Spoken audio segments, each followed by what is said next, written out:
গত তারিখ হতে আমি আওয়ামী লীগের সমস্ত কার্যক্রম থেকে নিজেকে অব্যাহত নিলাম। বিসমিল্লাহির রহমানির রহিম। আমি আবুল ফজল, বাংলাদেশ আওয়ামী লীগের সক্রিয় কর্মী ছিলাম, সাবেক মেম্বার রত্নাকর ইউনিয়ন পরিষদের। আমি দীর্ঘ 25 বছরের অধিক সময় ধরে বাংলাদেশ আওয়ামী লীগের সকল কার্যক্রমের সাথে সম্পৃক্ত ছিলাম। সকল কার্যক্রম কেন্দ্রীয় কর্মসূচির আলোকে পালন করে গেছি।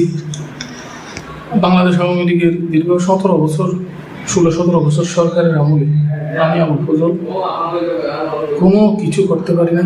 আওয়ামী লীগের কোনো সুফল আমি পাইনি। তো